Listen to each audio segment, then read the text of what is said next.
The exciting fan theories regarding Seth's new direction are continuing to pour out, so we'll see what this new Shield related one is all about. Starting things off with this crazy fan theory for Seth Rollins and the Vision. As we all know by now, the Vision kicking out Seth Rollins was quick, it was sudden, and it was a big shakeup to the entire main event scene in WWE. After just a few months under Seth's leadership, Bron Breakker had enough and broke free from Seth Rollins. Not only did Bron Breakker break free, he was able to convince Bronson Reed and Paul Heyman to join him in this revolution against Seth. You can understand Bron Breakker and Bronson Reed being fed up and wanting Seth out, but the real shocker was even Paul Heyman being done with Seth Rollins after such a short amount of time.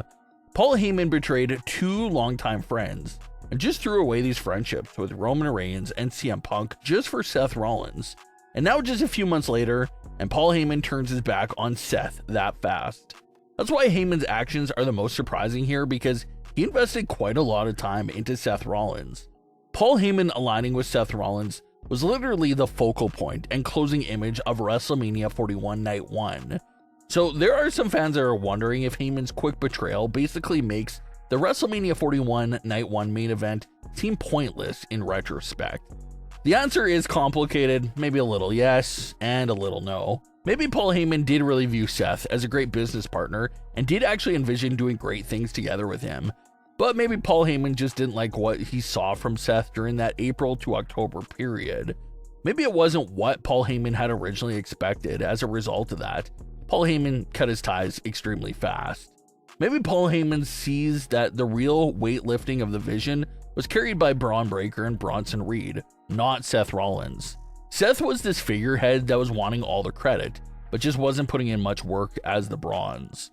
Not to mention that despite having Paul Heyman by his side, Seth Rollins did not care to even listen to what Paul Heyman had to say. This was evident during the Crown Jewel build-up for Seth versus Cody.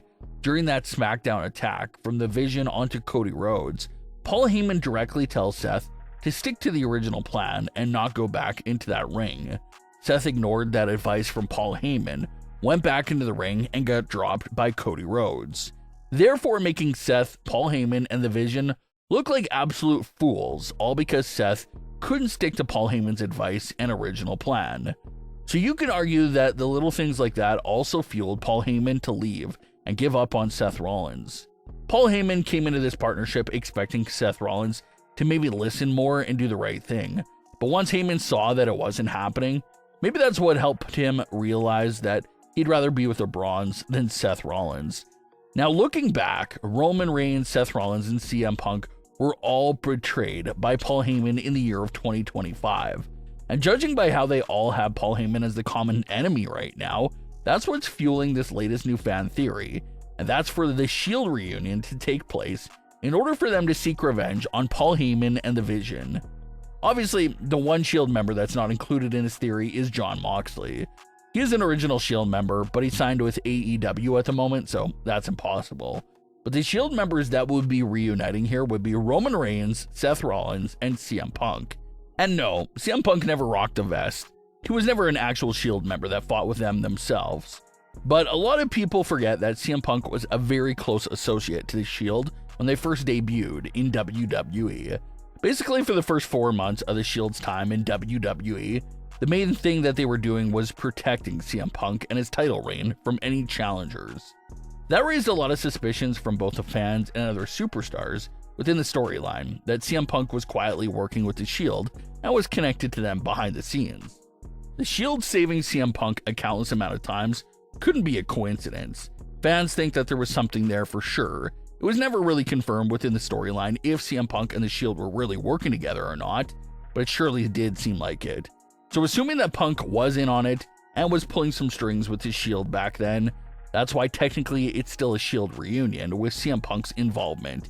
He was there, he was a crucial part of the Shield's first storyline in WWE, and they were pretty much working for him all those months there back in 2012 and early 2013. So with Jon Moxley unavailable, CM Punk would step into that third spot with Roman and Seth for this reunion. All three men have ties to those original Shield days, and all three men were betrayed by Paul Heyman recently. And they all know each other very well. Just look at the build-up for their WrestleMania 41 matchup. The relationship between all three men were on full display there leading up to the match. Lots of history, lots of hatred, lots of emotions there. So the idea of all three men coming together for this mini Shield reunion to fight against Paul Heyman and the Vision is certainly a fun idea. But what makes this fan theory seem a little bit unrealistic, at least for the time being, is the current relationship status between the three men. WWE has really hammered the idea into everyone's head since 2022 that Roman Reigns and Seth Rollins can't stand each other's guts at all. And since 2023, they've been showcasing that CM Punk and Seth Rollins will never be on the same page with each other. So these are all relationships that have been absolutely gutted for multiple years now. And just because Paul Heyman turned his back on Seth Rollins, it doesn't really seem like a logical reason for CM Punk and Roman Reigns to forget the past and suddenly be all buddy-buddy with Seth Rollins again. So if they're going to go down a path of Roman, Punk, and Seth reuniting and joining forces, it can't be that easy and simple. They're going to have a lot of detailed explanations and story progression to fix the current relationship amongst these three men before anything else. Is it possible for them to fix this relationship and get those three on the same page? Well, despite how bad things look amongst them right now, it does seem possible that things can be a little patched up there. Just look back at 2024 with everything that happened with the OG Bloodline. Roman had absolutely burnt every bridge he had with the original Bloodline members. He put Sami Zayn through absolute horror to the point that Sami wanted nothing to do with him anymore. He put Jay through 4 years of torment at the time that Jay really wanted to do nothing with Roman ever again.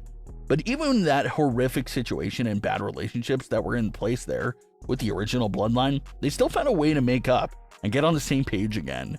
So if they fix those relationships in the original Bloodline, you could be optimistic and say there is a world where Punk, Roman, and Rollins could even temporarily put their issues with each other on the side for this retribution against Paul Heyman. Since Roman, Punk, and Seth would be a team of three, that means the Bronze would need one more. And fans think that Paul Heyman could call up Brock Lesnar to be that third man, making it Roman, Punk, and Seth versus the Bronze and Brock Lesnar. Definitely an exciting and interesting fan theory there. But what are your thoughts on today's stories? Leave your comments below. Don't forget to subscribe with all notifications on, and leave a like if you enjoyed. Thanks for watching, guys.